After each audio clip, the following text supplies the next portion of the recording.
The headlines on RT International. The U.S. officially accuses Russia of hacking Democratic Party emails to influence the upcoming presidential election. Allegations Russia flatly denies. And a new style of journalism, with mainstream media quick to pick up the Democratic campaign hack story and blame Russia. We look at how unnamed sources have become a dangerous trend in Western reporting. Also, a new gold rush driving mammoth hunters in Siberia as they dig deep into the permafrost to cash in on rare ivory.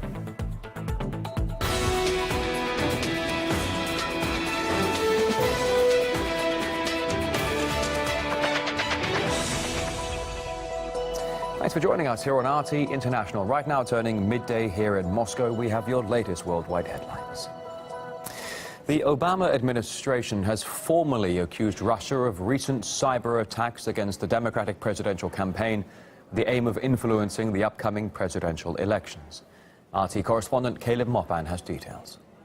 The National Director of Intelligence and the U.S. Department of Homeland Security have issued a joint statement pointing the finger at Russia for the recent hacking and leaking of emails from the Democratic National Committee and other figures. Now, they allege that these emails are being hacked and leaked with the intention of influencing the U.S. elections. And this statement today is inconsistent with previous statements from U.S. officials. In the past, U.S. officials have said they have no evidence of Russian involvement.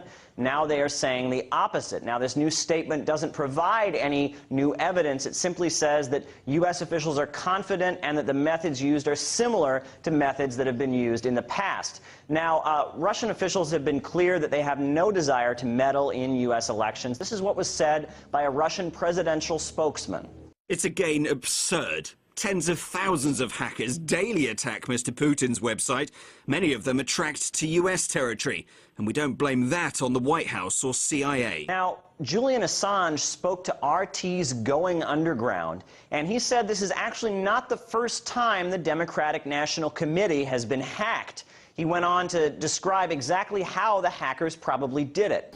Did they hack the DNC? Has at least one state actor hacked the DNC? If you read very carefully, they say it's been hacked many times over the last 2 years.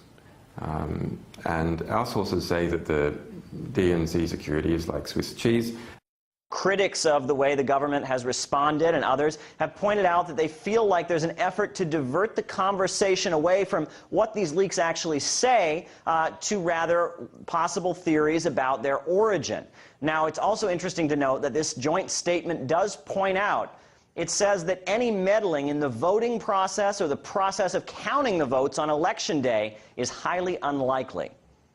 And media analyst Lionel believes that whatever's found in the emails, the focus of mainstream journalists will be limited. Two components, leaked and Russia. If you go back and look and do a history of all of the stories involving Russia and cyber attacks, it was Russia versus Russians versus linked, and stories that we perhaps have talked about where in the very same story that says Russians linked, it says later on, though the government denies any connection whatsoever. So remember, we don't, as long as you can fit it in a headline or a bumper sticker, that will suffice. Nobody's going to read further. When in doubt, blame Russia, and you got your story.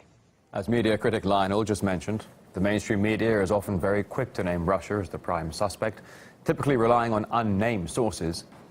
RT's Gaya now looking at how these anonymous sources typically become tools of political decisions. What is now breaking news on the U.S. intelligence community assessment of Russia's alleged hacking into the DNC has been talked about in the media for over a month.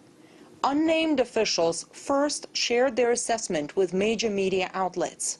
U.S. intelligence officials tell NBC News there is a lot of evidence, according to some reports, which is all pointing to the Russians. You have unnamed sources, and when you're using sources that have vested interests in the people that were supposedly finding who the hackers were that hacked into the DNC had just received $160 million from Google. I mean, so it's a situation where They didn't have any proof. They just said that they thought that they had evidence. The intelligence community has now made it official in a 3-paragraph statement which contains no evidence. Meanwhile, there are other conversations behind the scenes related to Russia which have not yet received confirmation. Unnamed U.S. officials told the media that the Obama administration is considering strikes on the Assad government, which could potentially put the U.S. in direct military confrontation with Russia. As of now, the Obama administration has officially downplayed the idea. There's a risk associated with taking strikes at regime targets. That risk includes attacking a regime that does continue to maintain a robust air defense system. It also edges U.S. and Russian military forces closer to confrontation. It doesn't serve anybody's interest. Nevertheless, the U.S. military appears to be bracing itself for a confrontation. The United States military, despite all our challenges, despite our op-tempo, despite everything we've been doing, will stop you and we will beat you harder than you've ever been beaten before. Make no mistake about that. More unconfirmed reports, this time on discussions of sanctions against Russia over Syria. The Wall Street Journal cites an unnamed source, quote-unquote, familiar with German deliberations, who said Berlin considers pushing for EU sanctions against Moscow. When asked about the rumors, both the German Foreign Ministry spokesman and the EU Foreign Policy chief have officially refuted them. I don't know anyone in Berlin or elsewhere who would make such a proposal.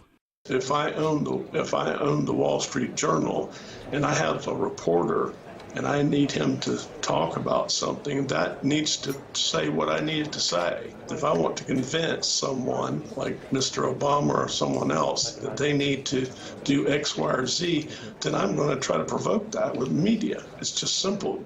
It is often the case that before any official announcement or confirmation comes, there are so-called authorized leaks, meaning the government talks to specific media outlets on condition of anonymity. That was the case with the U.S. intelligence assessment on alleged Russian hacks. In the case of policy discussions and internal debates over Syria, the unnamed officials appear to be testing their ideas. Even if no confirmation follows, the reports stir tensions of their own. In Washington, I'm Gaya, RT. Meanwhile, on Friday, a fresh batch of hacked emails from the Democratic presidential campaign was released by WikiLeaks. Over 2,000 emails were published from the account of Hillary Clinton's campaign chief, John Podesta. He was quick to blame the usual suspect and accused Moscow of trying to help Donald Trump. WikiLeaks responded, saying he shouldn't be crediting Russia for the work of WikiLeaks. Now, John Podesta is a longtime associate of the Clintons. He served as chief of staff in Bill Clinton's administration and heads up a major lobbying firm and think tank in Washington. RT's Alexei Rashevsky reports. The new leaks contain 2,000 emails. What we've already seen so far is a communication between the Hillary campaign staffers about the behind closed doors paid speeches that she's had and several controversial moments that she said there that the campaign may have a need to get rid of or counter if they become public. Clinton admitted that she was out of touch, kind of far removed from the struggles of the middle class because the life she's been living and the economic fortunes that her and her husband have been enjoying. She said that in 2014 with the Goldman Sachs meeting. Another statement she made behind closed doors, she said that everybody must have a public position and a private position on policy.